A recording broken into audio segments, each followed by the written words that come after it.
ideias e novos caminhos para o estado do Rio. Está no ar o podcast Pensa Rio, da Casa Firjan.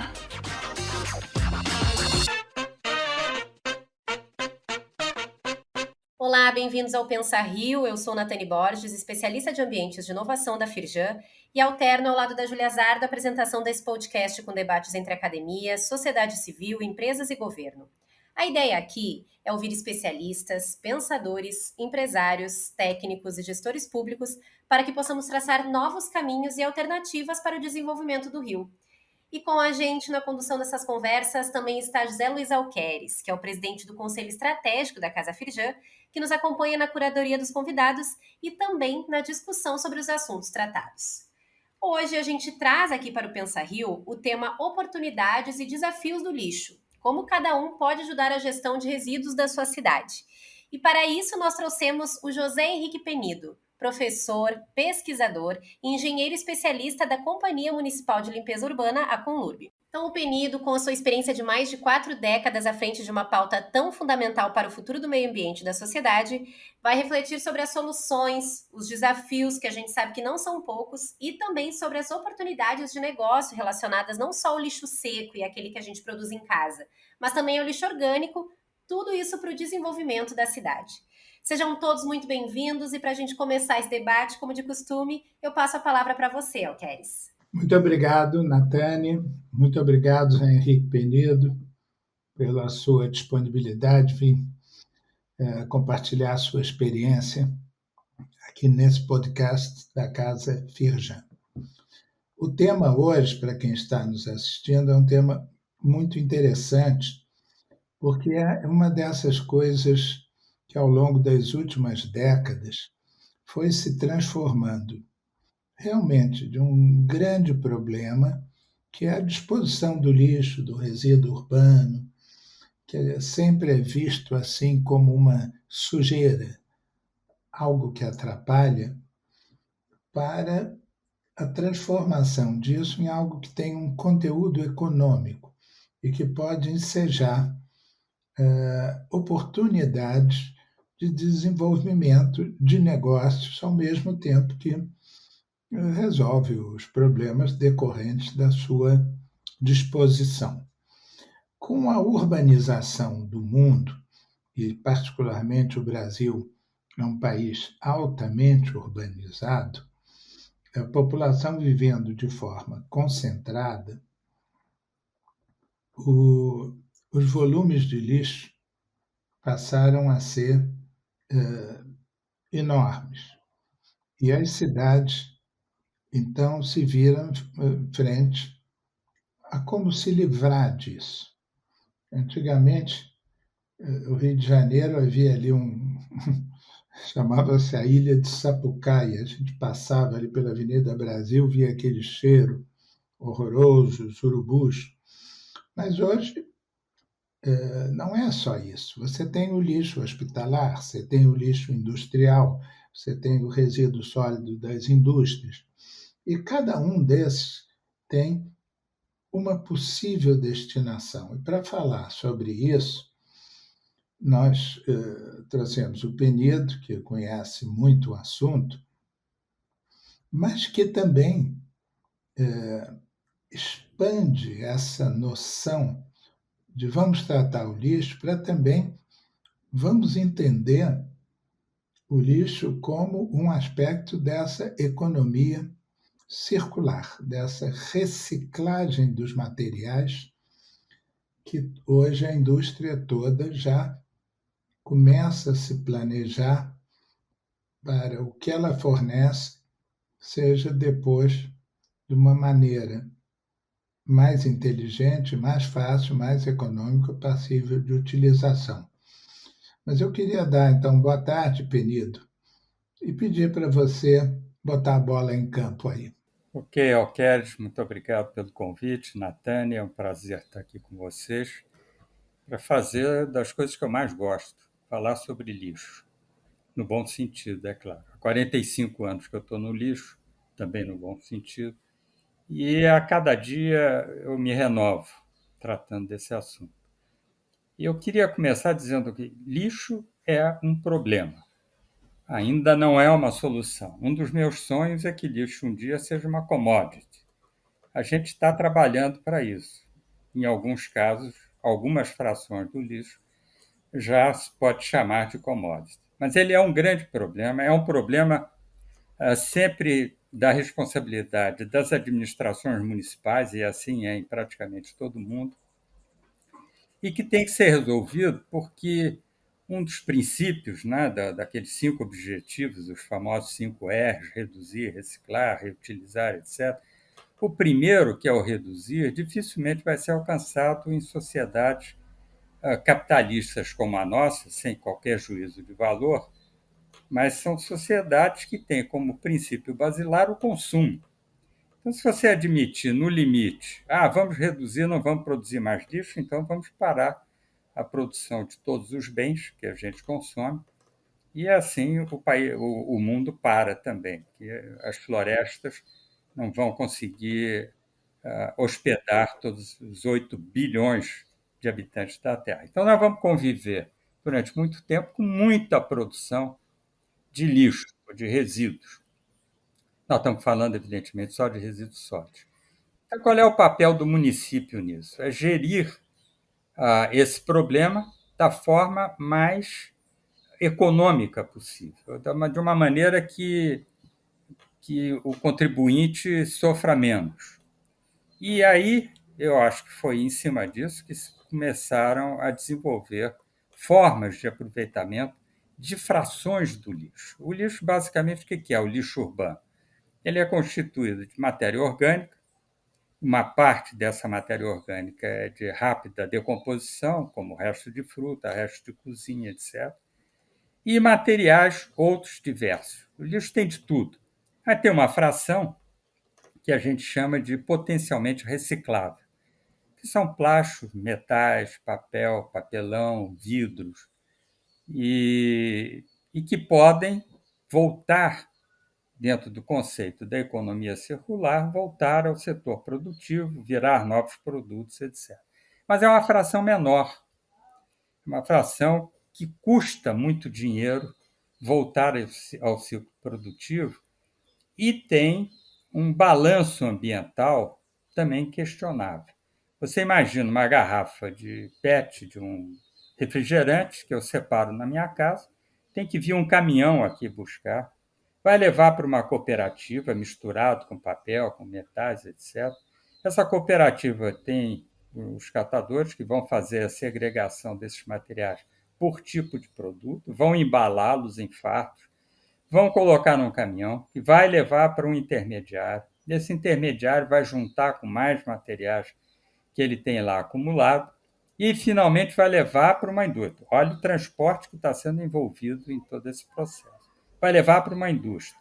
Essa indústria vai abrir os fardos, vai separar, vai triturar esse material, vai lavar, vai consumir água e energia bastante, até produzir um produto que seria ou um flake ou um pellet para ser utilizado numa extrusora. Estou falando de plástico especificamente, porque é mais fácil para a gente compreender o processo. E vai entrar numa extrusora ou numa injetora para finalmente fazer um novo produto que vai ter que ser transportado novamente para os locais de comercialização. Então, se você fizer um balanço econômico e um balanço ambiental desse processo, talvez você veja que ele é negativo, em função da comparação com usar matéria-prima virgem.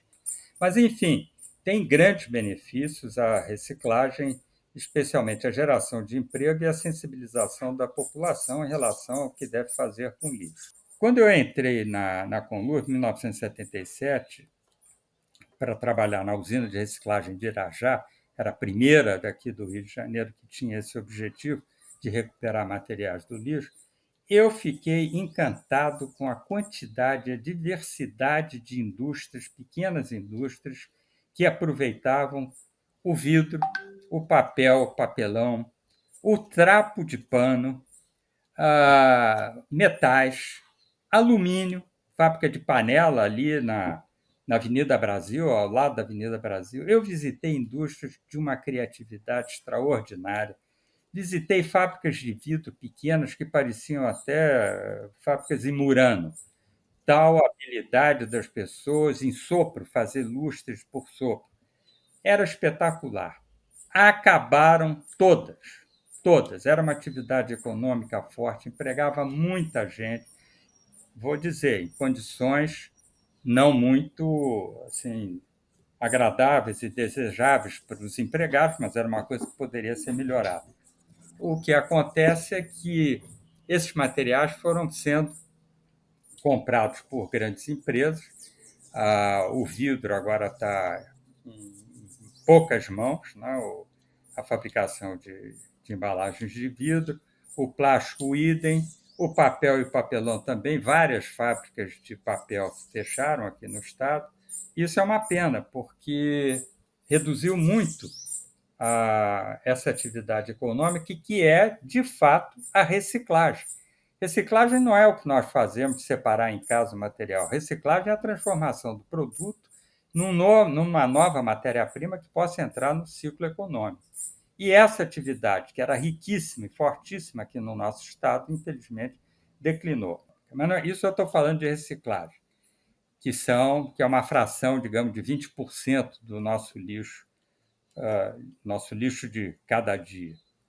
A outra fração fundamental, importantíssima, e que é a que produz maior impacto ao meio ambiente, é a fração orgânica. Por quê? Essa fração orgânica, que é resto de comida, tudo que se decompõe com uma certa velocidade, ela, quando levada ao aterro, é que vai produzir gás, que são gases de efeito estufa. O biogás é um gás de efeito estufa. Se ele não for captado e dado um tratamento nele, ele vai contaminar a atmosfera, porque o biogás é composto de metade de CO2, grosso modo, metade CO2, metade metano, CH4. O metano tem um potencial de aquecimento global 24 vezes maior do que o CO2. E ele permanece na atmosfera relativamente pouco tempo, mas é um gás de efeito estufa de alto poder deletério, claro. Então, ele tem que ser aproveitado. Mas quem produz esse metano no aterro? É a matéria orgânica, em decomposição. E o que mais que ela produz no aterro? Ela produz o chorume, porque é através da percolação da água de chuva que passa pela massa de resíduos e arrasta essa matéria orgânica que vai contaminar os recursos hídricos próximos ao aterro. Se por um milagre a gente pudesse imaginar a retirada de toda a matéria orgânica para o material que fosse para o aterro não precisaria ter nenhum tipo de controle, ele não contaminaria o solo, nem a atmosfera, nem os recursos hídricos. Mas como isso não é possível, a gente tem que tentar retirar a matéria orgânica do fluxo do lixo. E nós estamos tentando aqui no Rio. A Conlup construiu uma unidade de biometanização, que é exatamente você aproveitar essa matéria orgânica, preferencialmente segregada na fonte, ou seja, em supermercados, em ceasas, cadegs, etc. Quanto maior quantidade de matéria orgânica segregada, maior rendimento vai ter a biometanização.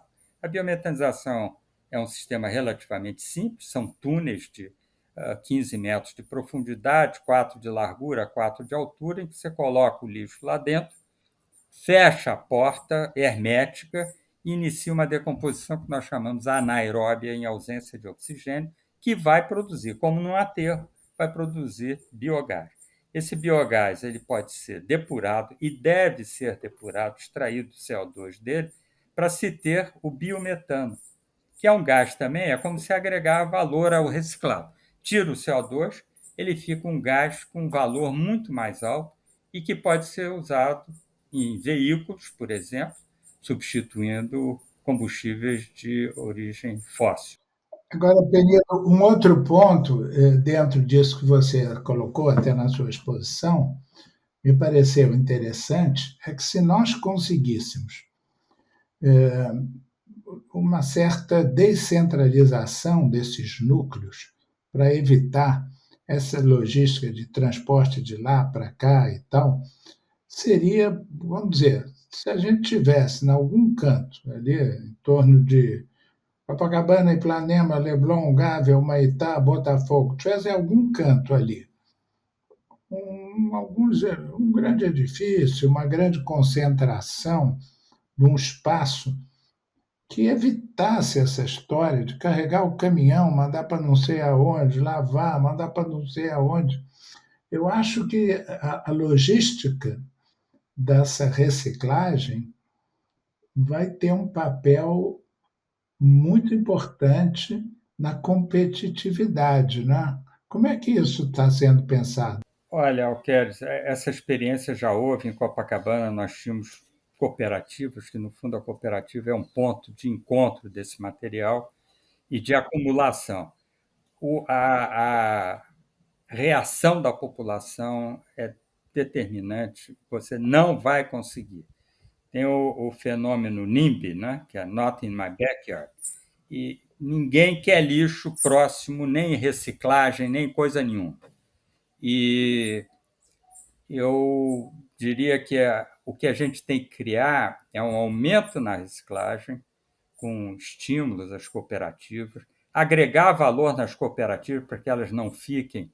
É uma miséria, os cooperados ganham pouquíssimo. Nós temos uma cooperativa na nossa área do Caju, no que nós chamamos de Ecoparque do Caju, que é a cooperativa Transformando, que é até uma pessoa que um dia a Natane pode entrevistar, que eu até sugeri a ela, que está tentando criar novas formas de beneficiar os recicláveis que ela segrega lá, para poder agregar valor e vender. Agora, eu estava falando da biometanização, que a biometanização é uma alternativa à produção de biogás fora de aterros, com permanência. É uma instalação que você faz para o resto da vida, porque não vai se deixar de produzir matéria orgânica nunca no lixo. E ela tem uma vantagem, é um sistema que eu vi na Alemanha há uns 10 anos atrás e conseguimos trazer para o Brasil.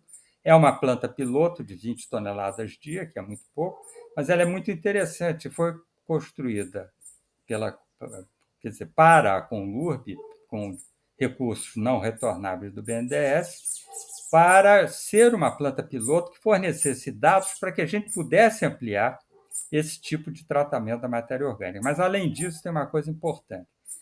Esse material que sai dos túneis, depois de produzir gás, ele vai ser compostado a céu aberto, em leiras, como nós chamamos, e depois de um tempo ele vai ser peneirado para se fazer o composto orgânico. O composto orgânico também, aí já não é FIRJAN, já seria uma área agrícola, para estimular o uso do composto orgânico, que aqui no estado nós já tivemos uma demanda enorme, porque, como você sabe, nós tínhamos uma citricultura fortíssima aqui no estado, que ia de Rio Bonito até Cabo Frio.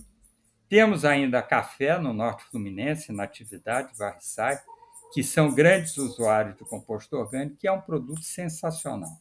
É um regenerador de solos e ele agora está servindo de matéria-prima para se produzir um produto que pouca gente fala, mas vamos ouvir dele muito brevemente e com muita intensidade. São os organominerais.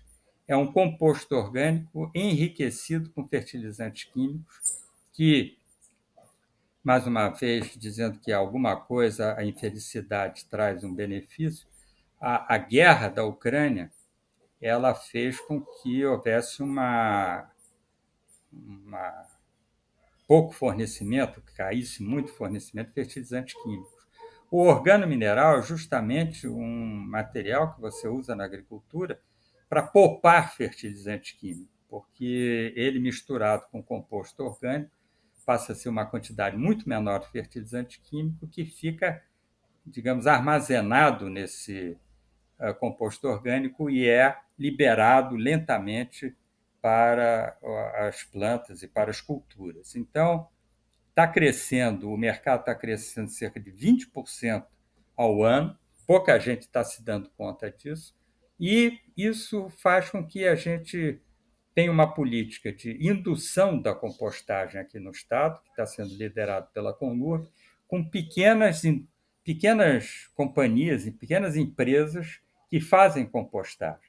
Uma em Cachoeira de Macacu, outra aqui no Rio, e até a compostagem por bicicleta. São pequeníssimas empresas que vêm com bicicleta e faz aquele sistema de baldinhos. A pessoa bota em casa, coloca a matéria orgânica, ele leva e depois traz um composto orgânico para você usar nas suas plantinhas em casa. Isso mostra que já há uma consciência ambiental extraordinária, porque as pessoas que contratam esse sistema de baldinho dessas empresas, microempresas, elas não precisariam pagar nada, bastava colocar o lixo para Conlurb, mas não. Elas pagam a esse sistema para levar a matéria orgânica delas, produzida por elas, pagam para receber um pouquinho de composto orgânico. É sensacional isso. O Penido acabou de trazer um ponto que eu já queria ter abordado aqui na nossa conversa, que é o que a gente pode fazer na nossa casa para contribuir com esse sistema, né? Então, Penido, você falou sobre o lixo orgânico, mas em relação ao lixo seco, né? O que a gente pode fazer? Ainda adianta estar separando? Qual é a sugestão que você dá para os nossos ouvintes que estão preocupados com essa pauta e que querem contribuir de alguma forma? Não tem dúvida que a separação do lixo seco, são aqueles materiais recicláveis, é importantíssimo, e a Conlurb tem um sistema de coleta seletiva em praticamente todos os bairros da cidade, os 160 bairros da cidade, e isso tem que continuar e cada vez mais. Cada vez mais. O que o cidadão tem que ter consciência é que não adianta botar gato morto no meio dos recicláveis ou colocar algum lixo que ele escapou da coleta regular e tal. Ele tem que ser consciente e colocar aquilo que os panfletos da Conlurb indicam, né? São as embalagens plásticas, embalagens de papelão, latinhas, garrafas de vidro inteiro, não colocar caco, não colocar espelho, por exemplo. Isso é fundamental e deve continuar cada vez mais, porque quanto mais material reciclável for ser segregado na fonte pela população, mais limpo ele será, mais fácil será reciclá-lo e transformá-lo numa matéria-prima novamente, para entrar no mercado produtivo. Por outro lado, a matéria orgânica, que é esse resto de cozinha, resto de frutas, etc., o ideal mesmo é a compostagem caseira, que pode ser feita de uma forma muito simples, até mesmo sem minhoca. São 3 caixas, como se fosse embalagem de garrafa de cerveja, uma sobre a outra, e as minhocas, ou não, vão migrando e o material vai se decompondo. Com minhoca, o processo é muito mais rápido e o composto é de muito melhor qualidade. Se a pessoa não quiser fazer, ela pode contratar, e se tiver uma consciência ambiental assim, muito forte, que se disponha a pagar uma coisa que ela não precisa, porque ela pode colocar o lixo para coletar, mas se ela quiser pagar para que o lixo orgânico dela tenha um tratamento e vire composto, é contactar uma dessas mini empresas, que é Composta E, Ciclo Orgânico. São pequeníssimas empresas, mas que têm um trabalho de formiguinha muito bacana e que utilizam para a compostagem as áreas embaixo das linhas da Light de transmissão. Você conhece, né, Alqueires, aquelas obras antigas que os portugueses usavam.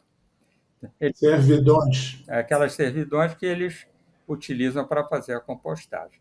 Mas lembrando que a fração orgânica é muito mais importante ser separada, porque é essa que efetivamente contamina o meio ambiente, pode contaminar os nossos recursos hídricos. Benito, e esse negócio de queimar lixo, isso ainda tem quem faça? Bom, queimar lixo em casa ou em qualquer domicílio da cidade é proibido, terminantemente proibido. O Rio de Janeiro, nos anos 80, ainda queimava lixo, e você via uma poluição brutal na cidade inteira por conta dos incineradores caseiros e em edifícios. Era até obrigatório naquele tempo. Isso, felizmente, acabou. E o que se faz hoje, em termos de recuperação energética com tratamento térmico, são as famosas waste to energy. São grandes usinas de 500 milhões de reais que incineram o lixo, produzem calor, com esse calor geram vapor, e esse vapor vai acionar turbinas, que, por sua vez, acionam geradores de energia. Então, a waste to energy é justamente isso, do lixo para a energia. Existe um único projeto no Brasil, em Barueri, de uma empresa chamada Horizon, que até a Sabesp entrou como acionista agora, com 20% do investimento, e que deve ser construído em Barueri, deve estar pronto em 2026. É uma solução que é adotada em quase todos os países envolvidos, mas com muita restrição da população por causa das emissões, que são perfeitamente controláveis.